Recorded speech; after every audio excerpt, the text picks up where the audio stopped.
Hi everyone, it's Allison from Fathom 5 Tarot, and I'm here to knock off a bunch more of the prompts from Ethony's 31 Days of Tarot Challenge. My desk is a nightmare. I thought I was going to be able to do this during the daylight, but my workday got extended, and here we go. Thank God I'm doing these in bunches. I could never keep up with this all day, every day this year, but I'm just really enjoying watching everyone's videos, and it's so fun, and I really want to keep up with it. So, last in the last video, I stopped with tarot decks I want to work with more in 2021. I purposely stopped there so I could talk about oracle decks in this one because I love the deck prompts, as everyone does. Oh my God, am I even going to be able to find anything? Okay. So oracle decks I want to work with more this year. As I've talked about before, I'm not a huge oracle deck person compared to tarot. But there are some that I really like, and I talked about how I got 3 new oracle decks this year in my first video, so I didn't pull any of those because obviously I want to work with those. There's just a really weird sound on my computer. It still seems to be, oh God, don't explode, computer. Still seems to be recording. We'll see how this goes. Okay. So let me just double check.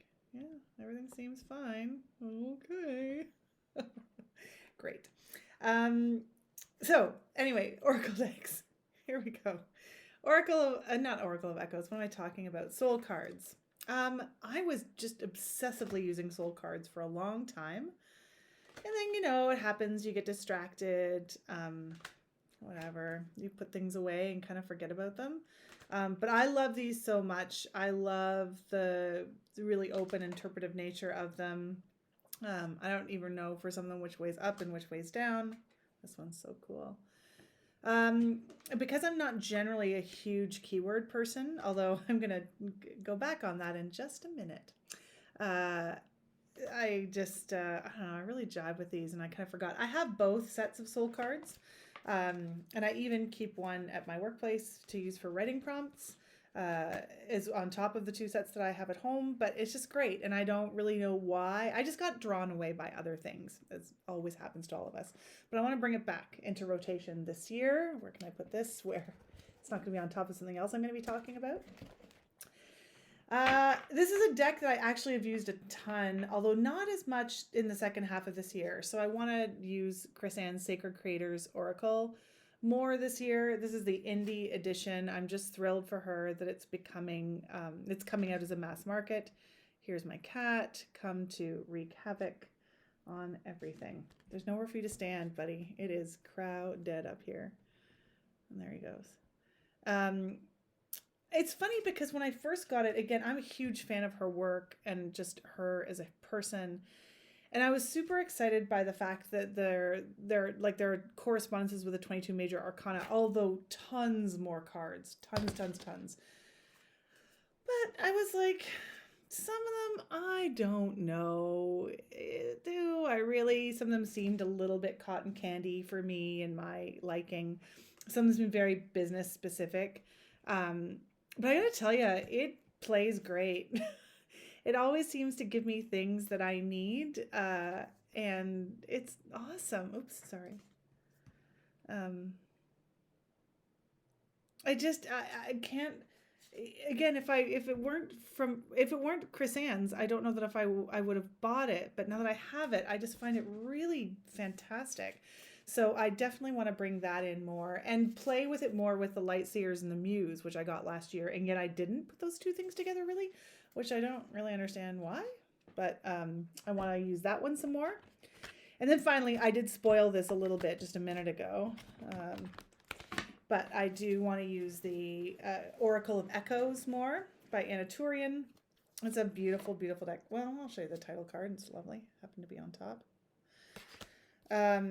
Because I now have the Bone, Stone, and Earthflesh Tarot, which is Avalon Cameron's deck, which Anaturian illustrated. And I've played with them together a couple of times. Although I found that deck to be such a heavy hitter that I was like, no Oracle cards needed. But I would like to look at it as like companions, because the artwork obviously melds. Although Anaturian does a lot of cool different kinds of artwork. And I do really like the fact that it's a bit more abstract. sometimes I feel like I want to get rid of the keywords, but I don't think I want to cut them off. So then I can just ignore them if something else speaks to me. Um, I think it's really beautiful. So that is my Oracle deck prompt. And they were all different than the ones that I got this year, just so they could keep you interested. Okay. Do you have any tarot self-care rituals that are only for your personal practice? That's a really hard question that I'm probably not going to be able to answer because so much of my tarot stuff is for my own self-care and my own mental health and reflection. Really, 2020 was the year that I started to branch out more. I mean, I had read for other people before that, but um, I just like I didn't do things as much on YouTube. I was more just like deck walkthroughs and video responses, and I've just started to reach out with that a little bit more, readings and more in-depth deck dives and things like that. So kind of all of it is pretty personal. Certainly the journaling I do is personal, but I don't think I do anything for myself that I wouldn't do for somebody else if they wanted that or asked me, or I don't know. I found that a really hard question, and it's probably just because the people who I read for, it's a limited number of people. It's a small circle right now until the world. I am looking forward to branching out one day to more people, but it's too hard right now. What is my go? Oh, I forgot to bring it upstairs. Boo! Oh well, I'll just tell you. My go-to tarot book. I had to think about this a lot because I have a lot of tarot books, and I was really torn. But I think I'd have to, if I were to just, I don't even know it's a go-to. I don't really go to tarot books so much anymore. But if I were just going to keep one, it'd probably be Tarot 101 by Kim Huggins. Although I also really do like Kitchen Table Tarot by Melissa Sanova. I really enjoyed WTF is Tarot by Bakara Wintner. And I have turned to those books. Ethony's, it's her tarot challenge. God, I should have come up with that first. Her book about the tarot courts, which the courts were the last thing to come for me. And that book didn't come out until I was already feeling much more comfortable with the courts, but I did find it super helpful. And so there's 4. Sorry. But it's funny because I don't have like one that I keep like to hand, obviously, because it's not where I am right now. But those are some bangers that I like a lot. What was your best / worst / memorable tarot moment of 2020? For example, a message that shocked you to get or give, a deck that surprised you, or even a reading that stuck with you. I have 2. One, I'm just going to say I had a personal reading that really, I did for myself, really kicked my own butt in a way that I really needed it. And I'm not going to talk about it more than that because, but I was very helpful. But the other thing that happened to me, and I don't know if this is, I don't know. I don't know if it's anything, if it was just like a weird synchronicity thing. But for the first time in my life, I did a reading, and then I reached out and contacted someone else to say, I think this is for you. It was just such a weird gut feeling. And I have to say, I have heard from that person that there was certainly a part of it that really resonated with where they were right now. It was much farther reaching than the immediate part that resonated. So I'm hopeful to see if it did resonate, or if my energy over the last 2 months has been bonkers and like firing out in all kinds of weird directions where I don't expect it. And when I wrote to him, I was like, this could be 100% my weird, just like flailing out at you. So I don't know, but it had never happened before. And so that was pretty cool. And so maybe it's going to be the worst, because maybe I'm going to hear back in 6 months where he's like, nope, that sucked. Who knows? But it was weird and cool, and I liked it. We'll see if it ever happens again. Okay, which I actually had a really hard time with this question. Question number 16. Which tarot decks give you the most insight by way of the imagery and symbolism of the cards rather than intuition or basic tarot knowledge? I find that really hard to tease apart. especially intuition and imagery. Um, I don't really get this question. So instead I'm going to talk about decks where, because I'm so faithful at the moment, I'm going to get myself a Thoth deck and learn about Thoth, which I'm really excited about and super intimidated, but I have some friends online who are doing it, and so I'm going to try doing it. But I'm just going to talk about cards that like might strike me outside of Rider-Waite-Smith specific, even if they're in that tradition, ones that make just maybe spark different types of things in me, which I think is intuition. I don't know. I don't get this question is what I'm talking about. I'm going to just talk about some decks. So this is what's going to happen here. So the first, and I should also say that the reason sometimes that I think that that I don't understand this question is that these are decks that I have not put the work in. That I look at the images and I'm like, ooh, cool and pretty. But in the case of, well, let's just talk about this as an example, the Heindel Tarot, oh, frig, I hate those backs. Ugh, they creep me out. The one eyeball, it's like, I don't know, got a sty in there or something, and the yellow, and yuck, I hate it. Maybe one day I don't mod decks, but maybe I'll back this one. But I just find these images super evocative. Two of Wands, Dominion, like this ancient ruin, maybe this catacomb, wands across it. I mean, there's so much. And Rachel Pollack has written an extensive book on the Heindel Tarot. Heindel? See, I don't even know. Huh. And I have not read it. I haven't put in the work. But in the meantime, I still get stuff from it, just by looking at and breaking down the images that are on the card.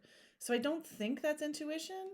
But I mean, again, the symbols on it, I don't get those because I haven't done the work. Not put in the work. What can I say? And I've been on the brink of getting rid of this one several times because I don't use it a ton.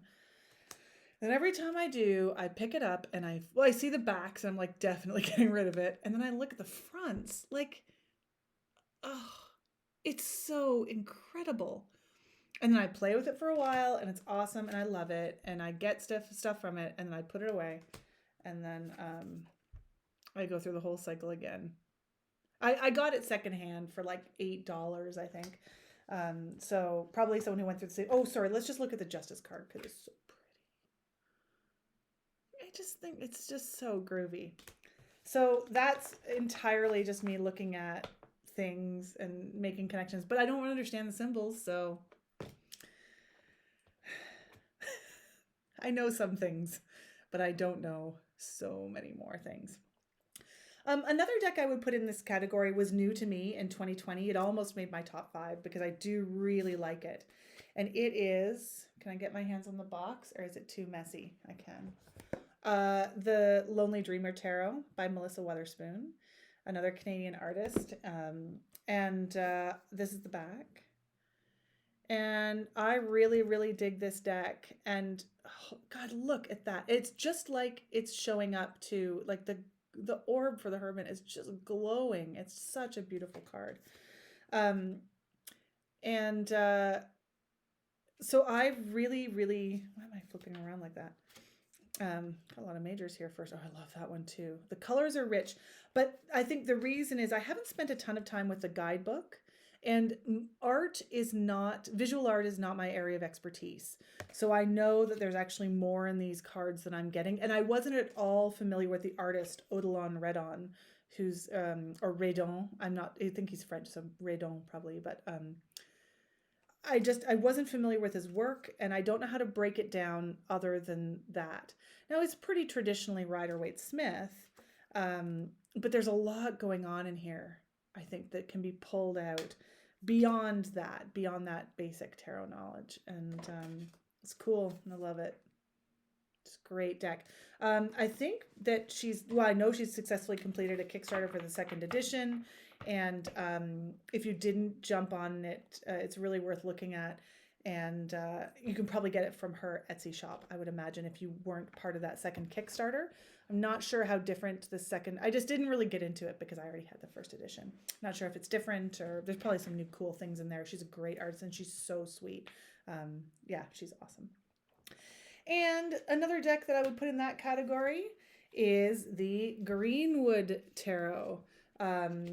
So this is one of these things, I made a whole video about this years ago, but where this is a super controversial deck in that it's very hard for me to track whether or not the creator, whose name of course has flown out of my mind, whether like I made this deck myself on Make Playing Cards because I was under the impression that the artist who drew the images had made them, they were available online and had said, make your own deck, do it. And I know there's some dispute to that. And afterwards I felt very badly about it because I don't like to steal work from artists. The dispute, I think, came from the person who wrote the guidebook. I'm not really following it anymore.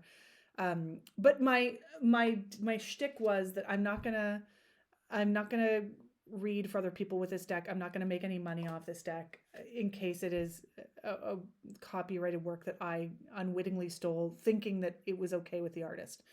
And when I've originally made that video, a lot of people commented and said it is, but there is a controversy around it. And if it ever does come out in a purchasable form, I will also purchase it, just so then I can feel good about it.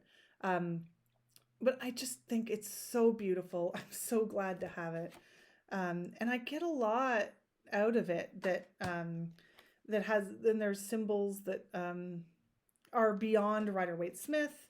And I just really, really, really love it. So much. But I don't use it a lot on my channel, and I don't think I'll do like everything I've learned from, just because, again, I don't want to encourage people to run the risk of stealing art if that's what I did. But I love you. I love it so much. We'll see. Hopefully I'm still a good person. Then, okay, this is the last one I'm going to do today. Which tarot card in the deck do you look for the most when you get a new deck? If you don't like that card, does it ruin the deck for you? It depends a little bit on whether it's a major or a minor, because I can deal with a crap minor. Just because, for example, I got this Elemental Power Tarot for hardly any money. Like, it was new, but on Amazon or whatever, because I thought the majors were great. But the minors are so pippy and kind of boring pippy. Like, there's the Two of Cups. And then, let me find another one. Oh, like, let me find a couple wands. Oh, yeah. So there's the Three of Wands. Okay. All right. There's the Four of Wands. And it's not like the Tattoo Tarot, where it's that beautiful. Like, this is just a more cheaply produced deck, I can tell. But the majors are great. So I did get this one, despite the fact that one of my cards I really look for is the Eight of Swords, because I love that card. I love the interpretations of it. So for example, we can talk about, this is the Anima Mundi Tarot, sorry. So I always look for the Hermit. Isn't that a great Hermit? Aww. Here's the Eight of Swords, and isn't this good? Not really hemmed in. So funny, I just talked about bats in my breakdown of the Wild Unknown, everything I've learned from the Wild Unknown. And there, of course, in that deck, the bat is the Hanged Man, and I talked about why I thought that was a good interpretation. But I kind of think this is even better, knowing what I know about bats, and you can watch that whole video and get that whole shtick. But it's so good. I love me a moon card, but who doesn't? I've never come across a moon card I don't like. I feel like it's too beautiful. It's impossible to make a bad moon card, but I do look for it. And then strength. And I chose Anima Mundi specifically because this is a very non-traditional strength, beetle interpretation. And while I don't love it aesthetically, as soon as I saw it, I was like, oh, perfect. Perfect. And we can't always be focusing on the pretty animals, right? We got to look at the little dudes who do so much for us, and yet we think are kind of gross. I'm a big champion of the underdog when it comes to the animal world. Just so to give you another one. So here's the Pagan Otherworlds, which is one of my favorite decks and so beautiful. Look at that Hermit. There's a more traditional strength card, but oh, glorious. This Eight of Swords, this is a good example of a pippy deck that also really, though, gives me that idea. Like you're blocked from one direction and you feel trapped, but go backwards, go around. Like there are ways around this. And then look at that moon card. Beautiful. And then I did pick out a couple from the Elemental Power Tarot. I didn't do the Eight of Swords because it's dull and boring, but the majors are great. Look at that strength card. I mean, come on. So great. And then the Hermit. A little cabin in the woods. And then this moon card. Oh, wait, do I have it upside down? Yeah, I do. A moon card, and it's Halloween-y. And it's the reflection of the moon, which I love. I just think it's so pretty. So yeah, those are the cards that I look for specifically and would be kind of deal breakers for me. And I think that's it for today. So I hope you enjoyed that. I've really enjoyed so much watching other people's videos. It's so fun. And so thank you, Ethony, for putting this together yet again to help get us through this crazy, crazy time in the world. We'll see you again soon. Bye.